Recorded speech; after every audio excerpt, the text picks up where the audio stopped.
Hello, good evening. My name is Manuel and come from Zuloark. I want to thank Mr. Natas for inviting us, also to Ethel for proposing us to be here today. We will come to speak about new roles in architectural fields. And I would like to introduce myself, this talk about speaking shortly about a personal view of what has happened in Spain since, with our profession as architects, since the Civil War. And I would like to open with an example, this housing made by Luis Moya Blanco, that it was made in a time where after the war nobody had homes, and there was a strong need for building a lot of houses for a demolished country. And even though this was an architect very close to the fascist regime, we know that he and a lot of architects of the generation was a very good architect, and he was responding to a social need in that time with very cheap materials and with very efficient buildings. And what had happened in the next 70 years, what we find is that this situation. As Ethel spoke, this man here is a paradigmatic guy in this situation. It's called Paco el Pocero. And he's a guy that made a lot of money doing this kind of building in the middle of the desert with no service, and just to speculate, just for the people to buy them and to wait until the money, the value raised, so they can earn more money and contribute to make a bigger bubble that finally bursted, as you all know, when the crisis arrived. The statement that we can, that we can learn about this is not so difficult. The architect, normally in history, has been linked to the power, to the administration, to give a product to the citizen. But what had happened is that when the crisis arrived, we as a population, as a citizenship, we end up with a situation in which we even though there was the country in the world with most house built, no one was able to afford one. And so when the crisis arrived, everyone was like fed up, was annoyed, was angry, and they decided to occupy the street. This is the front page of the Washington Post on the 15th of May. You know, this is the 15th of May movement. And they stay here for a lot of time. And what happened is that the people, they don't have a house and they were not able to buy anything. They began to occupy the street. And when they occupy the street, they have to manage informal architecture details to make the street their home.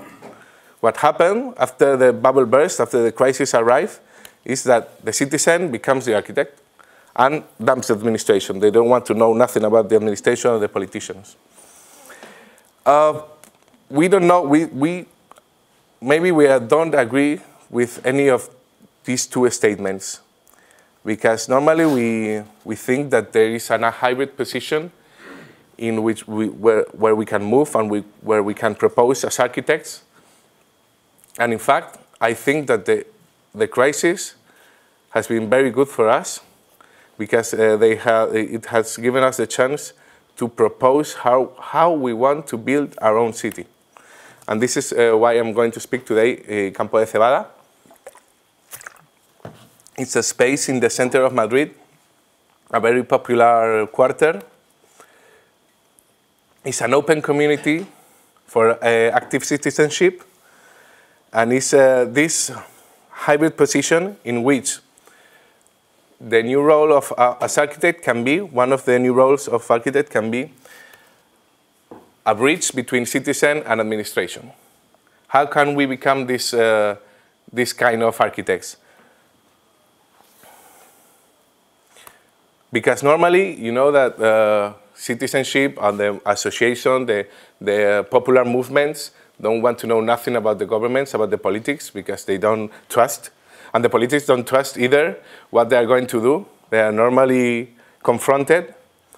So for me, the architect is this kind of person that, because he has a technical knowledge and he is also part of the citizen, he is perfect to come these two worlds together. This is Campo de Cebada at the beginning, before the crisis. It was a sports facility, a public sports facility. It was a swimming pool and a gym. So because we were rich, we thought, okay, let's tear this down and make a big one, a new one, with a lot of money, very modern, fantastic. They tore it down, as you see in the image. But they find when they finished to tear it down, they find that the crisis had arrived and they had no money. So they find and they found themselves with an empty space in the center of Madrid. Also, a government administration with a poor administration. Also, they had no money even in the government. So we decided that was an opportunity. So we had this party in the 15th also of May, coinciding with it was a coincidence that was the same day as the movement, as the 15th movement. I put this image because I think it's very good when you want to occupy a place to start off with a party. So everybody can move in and see the possibilities. But before all this happened, we had this situation in which a group of architects called Exits, maybe you know them, they had this installation done during the Madrid White Night, and it was very polemic because there was a noise. There were 2 weeks with a lot of activity, and the neighbors around were complaining about it. But this is good. We think that the controversy in urban space is very good, because normally when we have a urban space, when we have somebody designing for us what we are going to inhabit in the street, they design it in a way that conflict cannot happen. But at the same time that conflict cannot happen, the space is dead, because nothing there is happening. You cannot sit, you cannot have a shade, you cannot play, you cannot do anything. But it was a very conflict place that gave us the opportunity to, after they were gone, to speak with the administration and to take the decisions of what's going to happen here, including the biggest possible number of agents. The associations, the architects, the politics, everyone in the quarter, every neighborhood wanted to know what was going to happen here. And this was the good point, minding the gap between administration and citizenship again. So we finally could open the space, this self-managed space, but it was with the aim of being more complex, with a managing project with rules and timetables. It's not always open. It's open. It has rules, and it has times when you can go inside. So it doesn't. I don't know. It's like making everyone responsible for what's going on inside, because it's such a very special place. It's also a place that is being built in the digital world, because we think that in the 21st century it's so important to build in the real world than in the digital world. So it's more seen, it's more interactive, you know, all the good things about being digital. And because we believe also in the hybrid city, in the multi-format and transmedia city. It is a place also that is a full equipped square where you can plug your laptop, you can plug also your, as Ethel said before, it's a place where you can do things. You have energy, you have water to rain your urban gardens. You can also have the possibility of move the tree if you want to have more shade. It's a place where things can happen. And it's also a place for the people inhabiting the quarter, for the people from La Latina in Madrid, can do their own stuff. We construct the city as an infrastructure for artistic and cultural process. This is very important to make it inclusive in the society. It's also a place very important of where common sense in urbanism is developed. Normally you have rules, you can use in urban space the things in one way, but when you give a space like this, when so many things can happen at the same time, you must make everyone co-responsible. And this is done with common sense. I mean, if someone is playing, if the neighbor is disturbed, they don't call the police. They have the number of the people is playing, so they can get to an agreement of the loud of the music maybe. So this is how we can act in a space, but knowing that a lot of people is also wanted to live in there. No, it's like making us responsible for the space we live in. It's also a place to learn and to construct. We have common tools for all the neighbors. We can make the only two rules in Campo de Cebada is that you cannot make money for yourself, and you must leave something of whatever you are doing inside. It's a place where you can do anything that you like with the tools there are. It's also a place that, because it's never ended, it's never inaugurated either, it's a critical space where you can notice what is wrong, what is working and what is not working. And you can evolve the space by adding up stuff, adding up things that you know. This is why I tell you, it's never inaugurated and it's never finished. This is important in order to know that it's always prepared to accept any kind of change at any time. It's also a place where you can take a little bit of public space and you can give a little bit of private space. It also has, we like to say that it has building instructions, and this is very important to have everything in plans and documented, so you can maybe in the future copy in other places. So you have a square with instructions. It is also a place that you can build your own project. This is a project of another architects in Madrid that is building this public space in front of a school. And they built it up in Campo de Cebada with the tools and the help of all the neighbors. And afterward, after it was built, it was taken there. So it's a place to learn, to share, and to infect other spaces in the city. Also, the good thing is I'm a member of Zuloark, but it's not our project. It's the project. We act not as Zuloark, we act as neighbors. And also, I want to say that Basurama, Todo por la Praxis, Pacman, a lot of individuals and collectives in Madrid are working here every day. A lot of individuals that are not known. So we end up in a situation that this project has no author. The only author of Campo de Cebada is Campo de Cebada itself.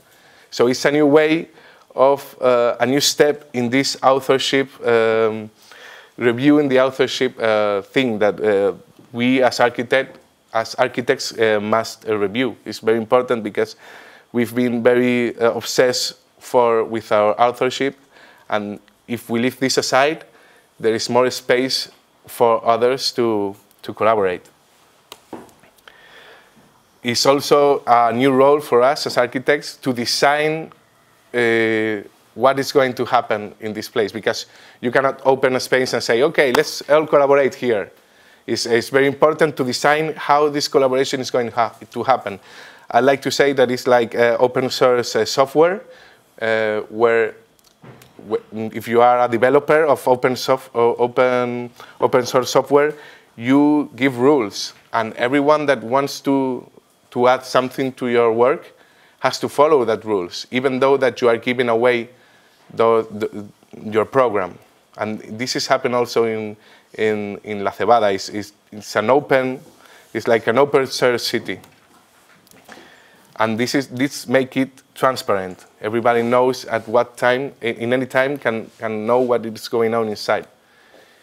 And again, it's a place where the administration, we don't leave them, we don't want them to get away without being noticed, without knowing what is going on, without making them responsible also, because we think that for self-managed spaces, it's very important that the administration is involved, because they know, they have the instruments and they have the technicians, and when you save that gap, like I was speaking before, you know and you learn how there are so many people in the government willing to help and willing to do things when they are above this untrusted,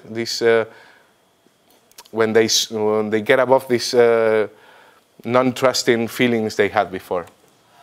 It's also a loudspeaker for the neighbors. It's a place where they can get together and know each other and speak about their problems.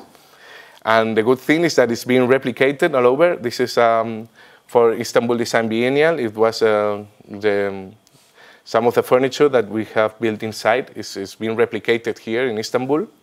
So this is a good test that something is working, okay, here. We as architects are in everything we design that is not Campo de Cebada in our work. We always think that what we do, this is for you know, this kind of meetings they do to show the stuff in tourism maybe. When we designed this stuff, we were thinking that afterwards, after this was gone, to keep all these things and take it back to Cebada. So we think in the second lives of the things we build. At the end, is giving the citizenship autonomy, generating places where citizens can build their own urban space. It's a place also where the citizen becomes the curator of their own city. He can propose and he can manage an active square to propose things. Like here we have the urban gardens. It's also managed by a network of neighbors. Here in Campo de Cebada, in a lot of places too, in Madrid. We also build our own furniture adapted to the things we need. And very important also is that it's a place that is not dependent on ideologies, it's not dependent on aesthetics. Maybe like if you go to a squatter house, you feel that maybe, okay, a guy that is very reivindicative can live there, but the elder woman beside maybe doesn't feel so good going inside. The good thing about Campo de Cebada is that we have worked a lot in making it very inclusive. It's non-dependent on aesthetics and non-dependent on ideologies. At the end, if you compare Campo de Cebada with other square in Madrid, other square in Madrid is like nothing can happen. It's very hard. You can't even sit down because everything is themed, so you can go and shop in the malls, and you can't even rest. And Campo de Cebada is a place where a lot of things are happening at the same time. It's a multi-layered city.